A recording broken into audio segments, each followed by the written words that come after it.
So, the TV adaptation of A Good Girl's Guide to Murder by Holly Jackson recently came out, and I have some thoughts, because I didn't really enjoy it. I do not like Emma Myers' portrayal of Pip. No, I don't want to start with this one, because it feels mean. I don't know if I'll even watch a second series of this, if it does get greenlit for a second series. I can't see this getting a second season. I can't see it getting a second season. I don't think it's good enough. So, yeah, I really did not like season 1 of A Good Girl's Guide to Murder adaptation, but season 2 has just come out, and I've watched it, and I have thoughts.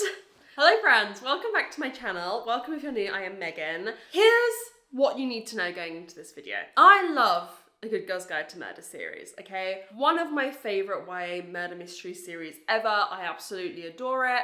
Holly Jackson, Me and You, like, it's 5-star vibes, apart from 5 Survive. Let's just ignore that book. And yeah, I love the series. I watched season 1 of this adaptation of A Good Girl's Guide to Murder, and I hated it. No, that sounds bad, guys, and forgive me for saying it, but that's how I felt. I gave it 2 stars. There were some pros. You can go back and watch my review if you haven't seen it.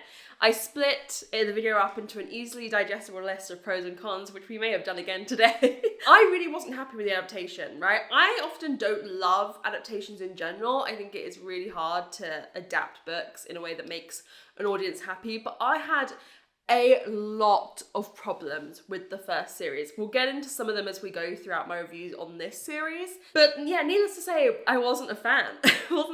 Season 2 came out. Season 2 has come out. And I, obviously, as I said in that video, I said, like, I don't think I'm gonna watch a second season. If it does come out, I don't think it's gonna get greenlit for a second season because this was so bad. Lo and behold, it did. And so I wasn't really planning on watching this. However, it did come to my attention, and this is important as we go along. Holly Jackson wrote this series, which she didn't do with the previous series. I believe she had some involvement with the writing, and like in this series, the woman who wrote the previous series has some involvement. We'll get into all that in a second. But for the most part, I think Holly Jackson was in charge of the writing of this series, and I thought, listen, I guess I should give it a go. So I am back.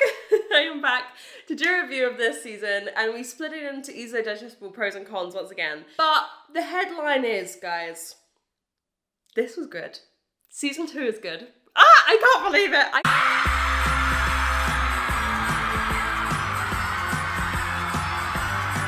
I can't believe it. Honestly, I went in with very low expectations. The kind of low expectations that could leave you to not enjoy it, you know what I mean? When like it's already lost you. And it really had to win me round, but I think this second season is a massive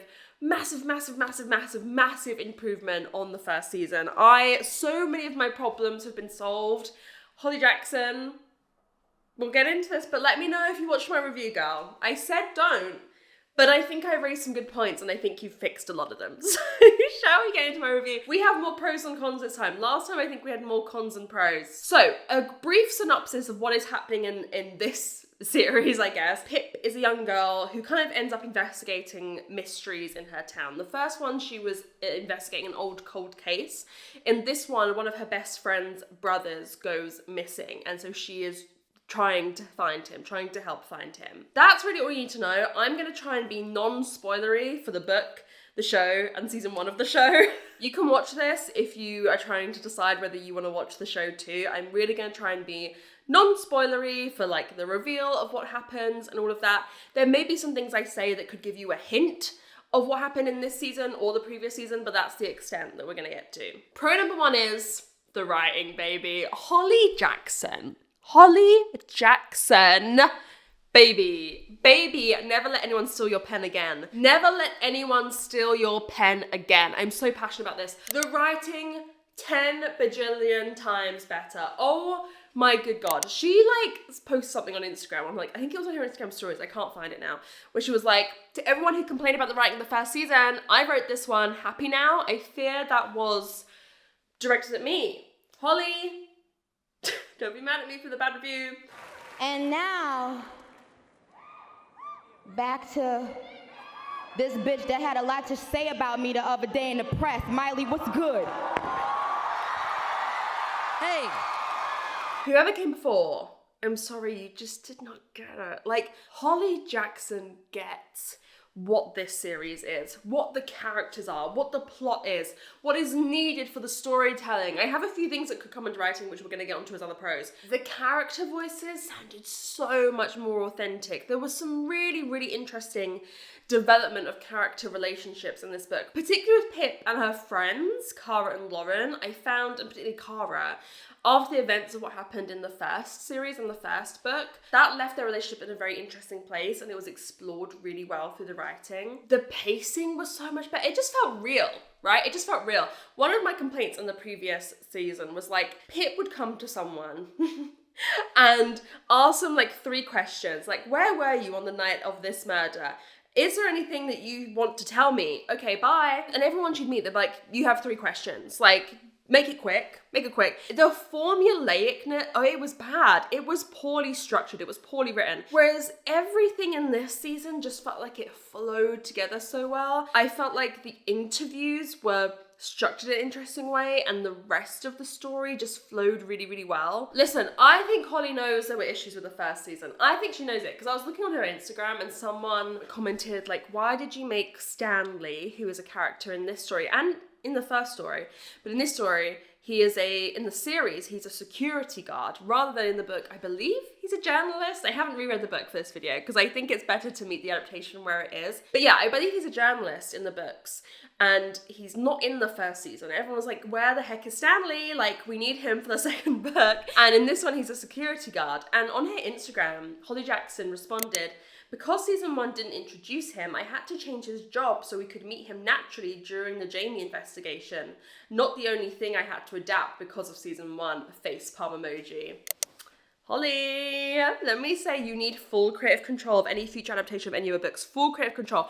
Because it just feels so much more natural. It feels like she has poured everything into the story that the story needs. I feel like the people who wrote the first season, and we'll get into this in a sec, but I feel like they didn't get it. They didn't get what the story needs, what's important about the story, what makes a story special when you're reading it. So according to Wikipedia, Poppy Kogan wrote the majority of season 1, and according to Wikipedia, she wrote still episodes 2 and 3, and Holly Jackson is credited with episode 1, 4, 5, 6. Now, I think it was probably a bit more of a collaborative effort, and like the credit goes to who wrote more of that episode, perhaps. But overall, I think Holly had a lot more of a say. That's my presumption from interviews I've read and stuff. And I just think it shows. I think the writing in this is a bajillion times better. And the writing impacts everything. The writing impacts the character performances because it makes the dialogue so much more natural. It impacts the flow of the story, the visuals we get on screen based on what's in the script. Like, it impacts everything. And I think the writing is just like so much better. But with a pro must come a con. And alas, here's the thing. I don't want to be mean. And I have a lot of caveats to this, which we'll address in a second. Let me just put it out there. Con number 1, I still don't love Emma Myers as Pip. This is my first con last time, and it's my first con this time. Listen, here are my caveats. Again, like I said in that last video, I've watched clips of her in Wednesday, and I think she's great. I think she's a really, really good actress. But I don't love her as Pip. I don't love her portrayal as Pip. I have issues with her portrayal as Pip. But I'm not saying she's a bad actress. Emma Myers, please don't watch this video. It's my public service announcement. Because I don't want to be mean on the internet. I don't want to be the kind of person who says this person's shit. She's not. I think she's a good actress. I think this is a miscasting, in my opinion, that just doesn't work for anyone. And I think they had the opportunity to get a big star, and so they went for it because it makes it more newsworthy if they have, you know, a Netflix, a Hollywood girly. But I think it was a miscasting. I will also say my other caveat before I get into my issues, because I want to start with the positives for the con. She's great in the final episode. She's really, really great in the final episode, where she has a bit more emotional range to go through, and I think she excels at that. I will say a lot of her portrayal feels overacted, and so like everyone else will be talking calmly in a scene, and she'll be like, no, I can't do it. Like, she'll be so over the top, and everyone else is just like, and part of that is Pip's character at times, but there were scenes where it felt disjointed. So the scenes where she can really go there emotionally and like have a really distraught performance, perhaps, I think she excels at. And there's like, particularly the last episode has a lot of emotional range, like from over emotion to like lacking emotion and feeling numb. And I think she portrayed all of that very well. Let's get into the truth though. Let's get into the truth.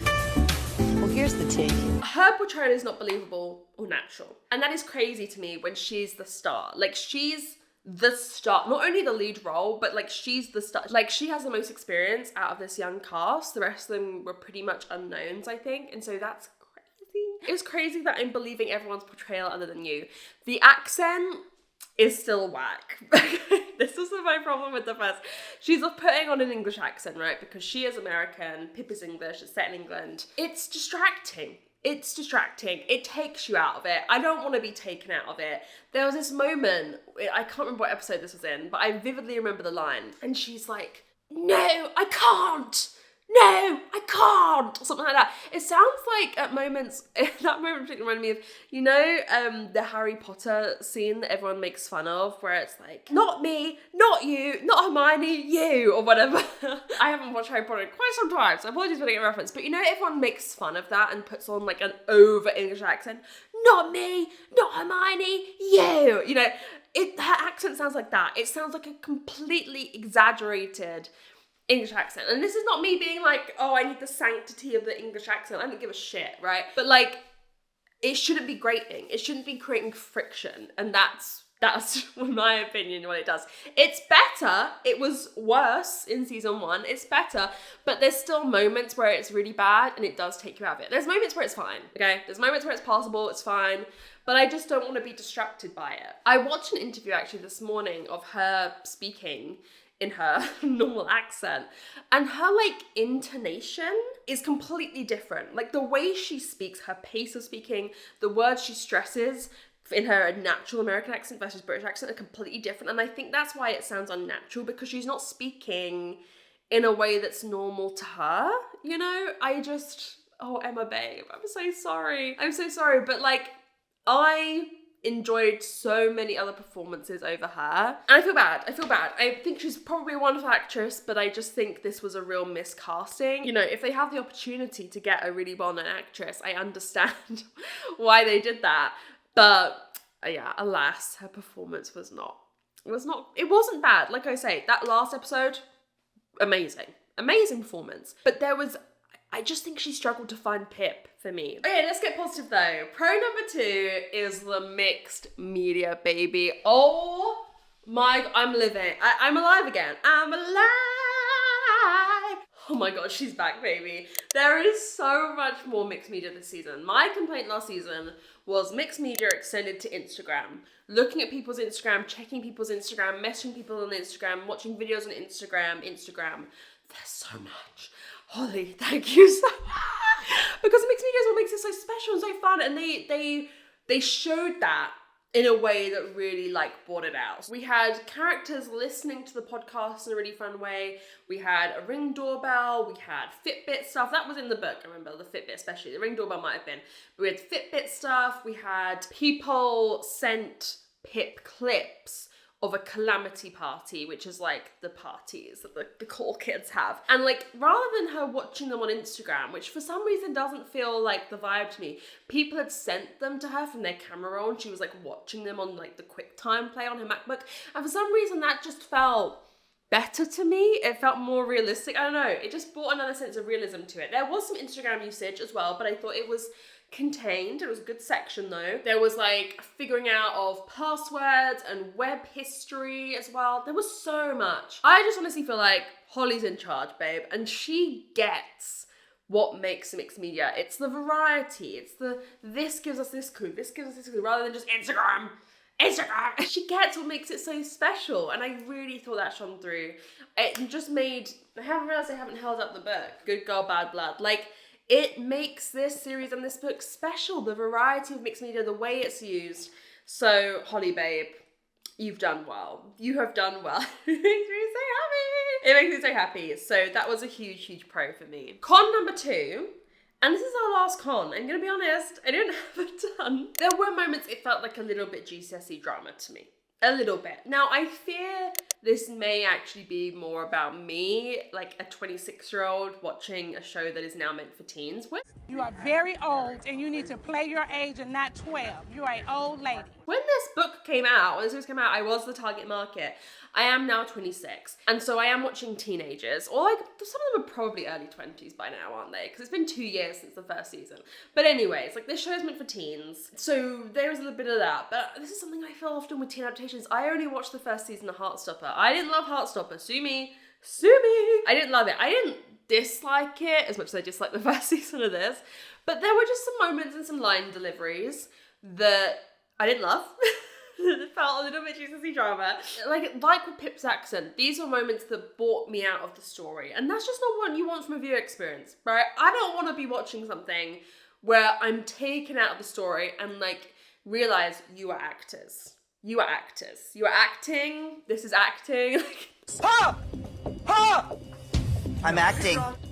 I don't want it. I don't want that. And when I'm watching X-Files, am I ever like Mulder and Scully? You are actors. No, I'm not. I'm completely invested in their lives and their relationship.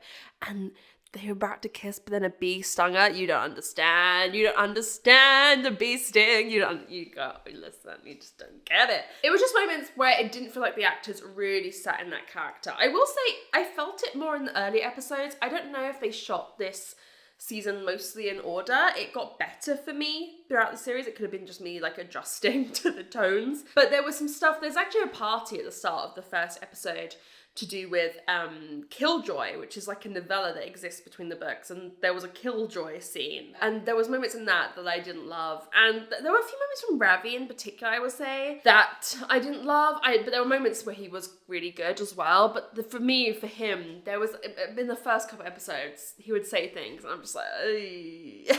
But I think it's a hard role to play, a relationship, a boyfriend-girlfriend relationship in a kind of PG show where like you can't really have like the most simmering sexual tension, you know what I mean? I will say I didn't feel still the chemistry between Pip and Ravi.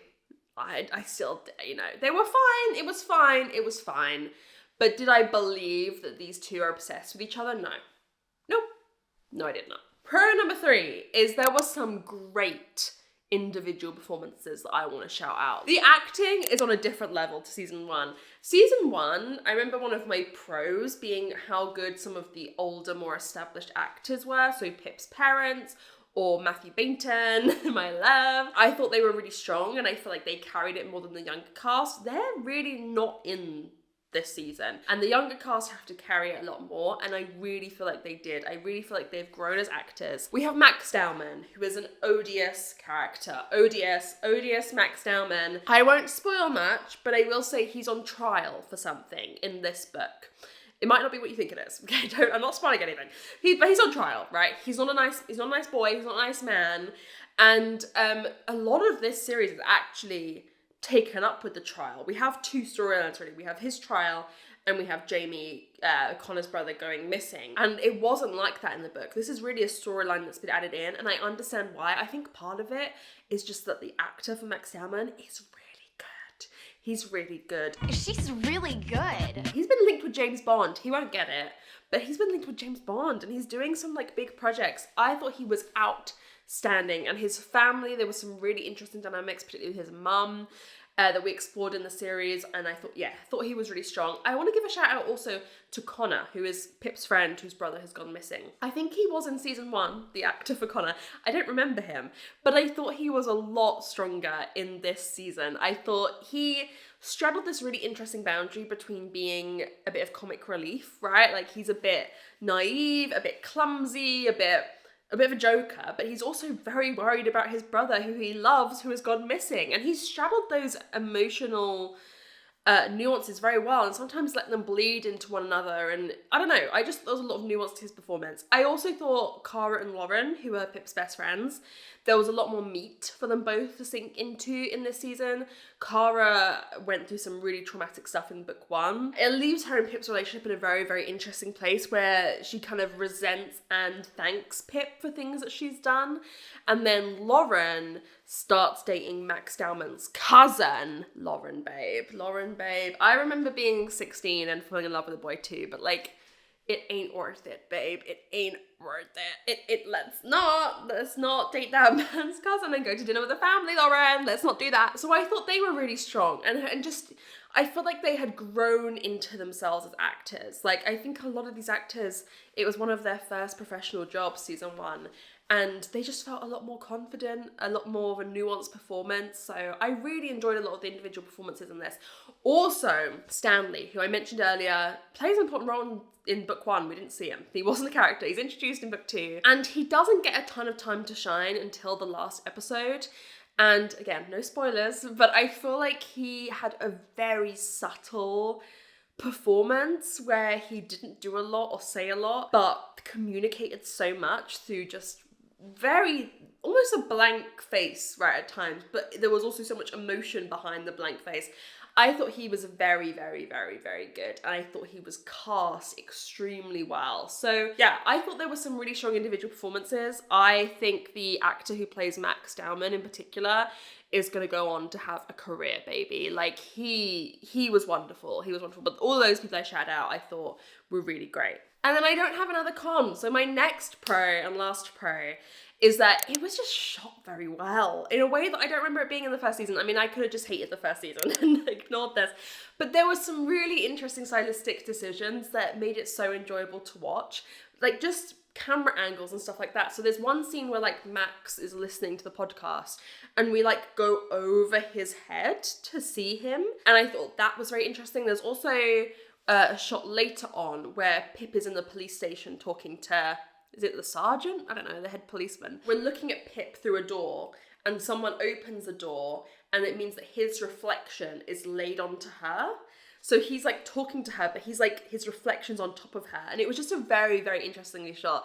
So yeah, shout out to the whoever filmed this, the director or whatever, shout out him. I don't know, is it the same? Let me have a look. No, it looks different. It's a different directing team, it looks like. So yeah, I think that directing team was a lot stronger and made some just really interesting choices that made it very enjoyable to watch. There's some great drone shots. It felt just a lot more mature visually in a way that I really enjoyed. Also, there were some pros that I had for the previous season that still stand. The music slaps. Like, they have picked the perfect songs, the perfect music throughout the whole show. The music is done so well, and it's like music that I think the youngins like. It's a lot of Billie Eilish and stuff like that. But I thought they did a great job of music, and again, the settings are beautiful. I love the town that they've decided for Little Kilton. It was beautiful visually. So that's a pro as well. So, I mean, there we have it. There we have it, guys. That is my review of the second season of A Good Girl's Guide to Murder. I was so pleasantly surprised. I gave the first season 2 stars in its adaptation. I'd probably give this season 3.5, maybe leaning into a 4. Maybe the ending was good. The last episode was really good. But obviously my biggest issue, sadly, is with Pip. And Pip is the main character and is in basically every scene. So like that does impact my enjoyment quite a lot, but it was pretty good. It was pretty good. I think it's a really worthwhile adaptation. And you know what? I'm excited for season 3. I didn't think I'd ever say it. Maybe I'll have to do a review for season 3 as well. But season 3 is probably my favourite book in the series, As Good as Dead. And, you know, I think what really lent this season for me to prefer it is it does take a bit of a darker, more mature tone with just the stuff that Pip's going through and like all the characters have gone through. And we really go there in the third book. Like the third book, there was already some Easter eggs for stuff. Like Max has like a video game or a movie or something in his room with As Good as Dead as the title. And there were some other little Easter eggs, or like in the last episode, things that characters were saying, I'm like, oh, little do you know. So I'm actually excited for season 3. I never thought I'd say it. I never thought I'd even watch this season. But they really stepped it up. They really, really stepped it up. And yeah, to be honest, all the changes that they made to this season from the book worked for me. And I understand why they did that for like a visual medium or like a 6-episode TV series. I think they made sense. So I'm just looking forward to the next season. I think they did a really good job. Holly Jackson, if you're out there, thank you for listening to all my complaints for last season. I think I have single-handedly made this season better. I'm joking, obviously, I'm joking. But yeah, let me know what you thought of it if you watched it. Did you prefer it to season 2? I think it's just leaps and bounds ahead. Shout out Emma Myers. I'm sure you're a great actress. Please, I hope I didn't offend you, babe. I hope I didn't offend you, babe. Anyways, thank you so much for watching, friends. I'll see you very soon in another video. Bye!